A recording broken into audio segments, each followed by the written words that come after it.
dice, ¿la calefacción también es gratuita? O sea, ¿se refiere a ser de provisión pública? Sí, Imagino que en Corea del Norte la calefacción es importante.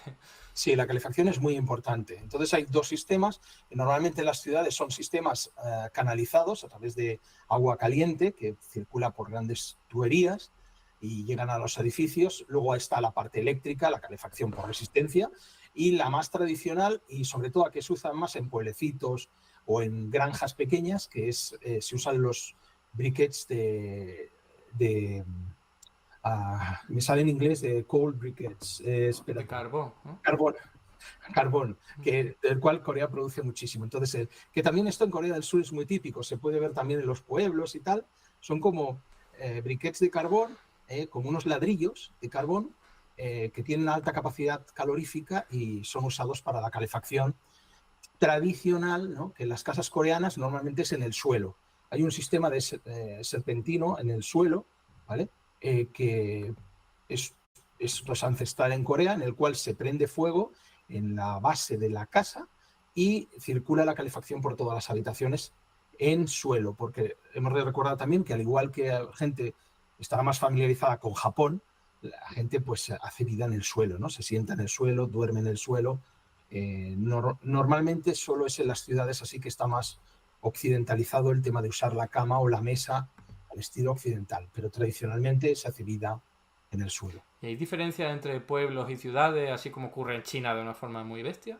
No, no a nivel, no puede ser a nivel económico porque entonces no sería un sistema socialista, como pasa en China, que hay unas diferencias abismales a nivel económico. Yo tengo muchos amigos campesinos que han sufrido muchísimo la diferencia de clases, pero sí, obviamente, en todo lo que se refiere a infraestructura, nunca puedes reproducir lo que tienes en la capital, por ejemplo, un parque acuático impresionante, más grande que cualquiera de los que hay en España, no puedes ponerlo en cada pueblo, ¿no?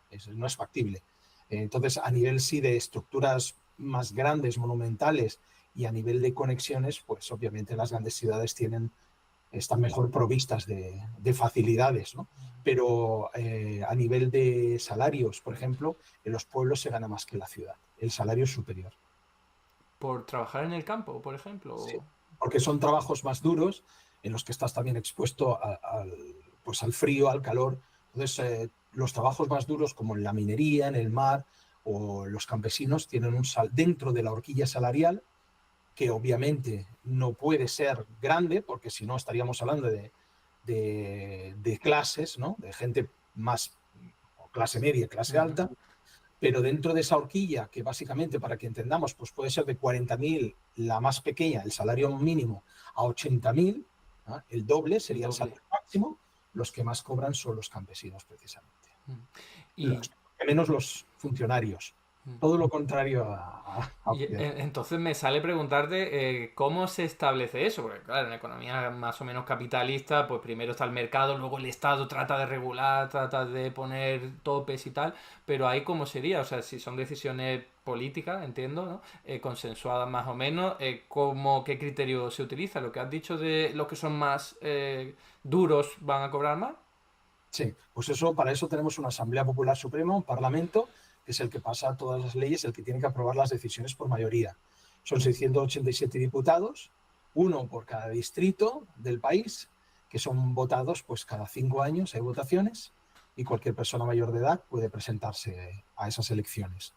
Y ese es el órgano supremo de la República, en nuestro Parlamento. Luego, lógicamente, hay un Ministerio de Economía, que es el que día a día pues, hace el seguimiento y establece pues, las bases o las propuestas a la Asamblea. Pero el poder decisorio está en el pueblo representado por sus diputados. Entonces, no sé si voy a preguntar una tontería, pero ¿hay sindicatos? No tiene ningún sentido que exista sindicatos con todos los trabajadores o los propietarios de la empresa. Ujú.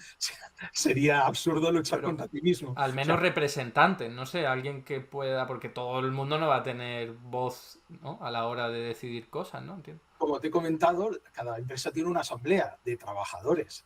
Esa asamblea de trabajadores está decidida por los propios trabajadores. No hay nada más democrático y más justo que eso.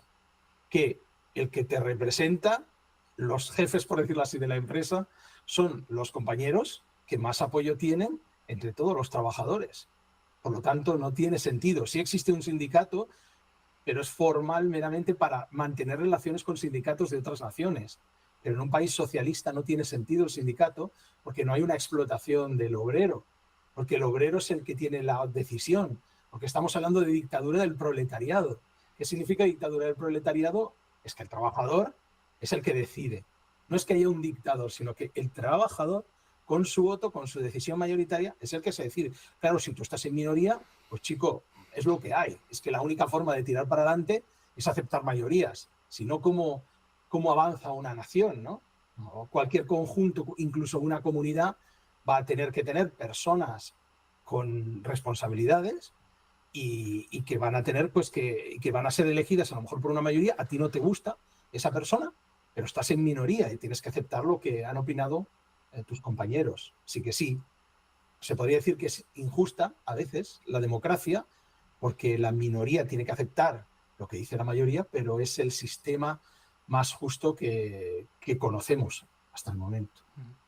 Vale, y volviendo un poco a las diferencias con Corea del Sur, entiendo que frente a esa visión más o menos mainstream de que Corea del Sur ha triunfado tecnológicamente, económicamente, porque socialmente sería otro debate, obviamente, ¿no? Pero al menos tecnológicamente y económicamente habría triunfado por lanzarse a las manos del libre mercado, esa sería la visión convencional, y en cambio Corea del Norte pues habría fracasado por irse al socialismo. Entiendo que tu visión está sobre todo condicionada por esas sanciones aplicadas por la potencia hegemónica mundial, ¿no? Hombre, es que lo dice la propia Corea del Sur. O sea, la propia Corea del Sur reconoce que en los años 80 Corea del Norte tenía un mayor potencial económico que ellos mismos. Los años 80. Sí, en los años 80, precisamente antes de la destrucción de la caída del socialismo. ¿Por qué? Porque existía un mercado socialista. Existía la Unión Soviética, existía la República Checa, existía Yugoslavia, un montón de países que compartían esta visión de sociedad con los cuales comerciábamos cantidades ingentes. O sea, Corea producía muchísimo de todo tipo de material y exportaba 10 veces más de lo que importaba. Entonces, y claro, tenían medios precisamente económicos para abastecerse de todo. Y el país, pues, económicamente, y ya te digo, está reconocido por la propia Corea del Sur, era la producción industrial, saben que era, y la vida muchísimo mejor que en Corea del Sur. Al desaparecer el mercado socialista, en el que te quedas solo, literalmente, y tienes que comerciar con países que te piden dólares, cuando son los propios Estados Unidos los que no te dejan sacar ni un dólar, pues ¿cómo lo haces? Entonces, si Corea del Sur hubiese estado presionada ni un 1% de lo que está Corea del Norte, se hubiera hundido inmediatamente. Pero claro, Corea del Sur, siendo una colonia militar apadrinada por Estados Unidos, donde tiene sus bases y armamento nuclear en Corea del Sur, desde las cuales Estados Unidos controla China y Rusia, los dos grandes gigantes, pues obviamente es tu pichoncito apadrinado y Estados Unidos les da todo tipo de favores a nivel comercial y de facilidades para que puedan exportar Kia, Samsung o Hyundai a cualquier parte del mundo. Ojo, a costa de una explotación total. Pero no sé si conoces las condiciones de los trabajadores en una fábrica de Samsung. No, pero de Corea del Sur en general sí se habla mucho de las diferencias sociales que hay. Absoluta, lo cual lleva al índice de suicidios por habitante más alto del mundo, que compite con Japón en ello. Pero un poco Corea del Sur aprendió eso de Japón, esa cultura de entregarte totalmente a la empresa, dormir en la empresa, hacer gimnasia en la empresa y vivir por y para la empresa. O sea, tu vida se dedica y vivir por y para la empresa. O sea, tu vida se dedica, consiste en ser un ser explotado y eso lleva a graves problemas. Y yo tengo muchos amigos surcoreanos, ¿eh? Yo he estado con representantes de Hyundai, altos cargos, porque además hemos estado haciendo muchas colaboraciones durante años entre el norte y el sur. Hemos tenido una zona industrial intercoreana y he estado ahí con los máximos representantes de Hyundai. Así que conozco muy bien también la realidad surcoreana, el por qué Corea del Sur es lo que es. Obviamente no hay que quitarle el mérito a nivel tecnológico en semiconductores, especialmente, y en lo que sabemos, en aparatos electrónicos y tal, están muy avanzados. Pero eso no habría sido posible si no es por no solo una sobreexplotación de los ciudadanos, sino la autorización o la luz verde de los Estados Unidos de América, que son los que controlan al final todas las transacciones internacionales, que no sé si lo sabrás, pero Sí. cuando una persona sabe un poquito de economía sabe que Estados Unidos presiona un botón y te quedas sin cuenta bancaria, sin tarjeta Visa, Mastercard y Sí, de hecho aquí en este canal lo que hicimos fue analizar la economía venezolana a partir de las sanciones de Trump en 2017 y fue tremendo, ¿no? O sea, eso sí lo tenemos aquí más controlado, porque llega más información de Corea del Norte, pues llega menos. Ya que has sacado ese tema y hay aquí una pregunta al respecto, dice, ¿qué opinión tienes de la economía de China? Es decir, ¿piensas que está ocurriendo o que ya ocurre lo mismo que en Japón y Corea del Sur de matarse a trabajar para salir adelante? hace muchos años. Claro, ten en cuenta que yo para ir a Corea del Norte tengo que pasar siempre por China. Además, en nuestra asociación hemos tenido a miles de personas afiliadas, porque hay mucha relación, obviamente histórica. Dos países que han compartido sangre en la defensa, tanto del Imperio japonés, donde también Corea ayudó a China a luchar contra el Imperio japonés, y luego los voluntarios chinos, el propio hijo de Mao Zedong, que murió defendiendo a Corea contra los Estados Unidos.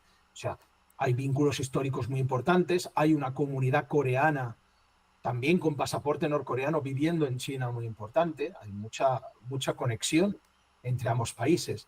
A mí personalmente lo que existe en China me parece una aberración. ¿Por qué?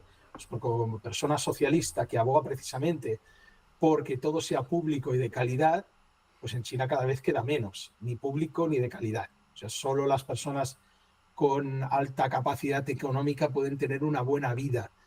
Muchas otras personas pues tienen que dedicarse a mendigar o han perdido sus tierras, han perdido lo que tenían, mucha gente viviendo en bajos de edificios, en garajes, en Beijing, por ejemplo, y todo cuesta dinero, además de la corrupción rampante. Si vas a abrir una empresa en China, prepárate a pagar mordidas desde el minuto uno.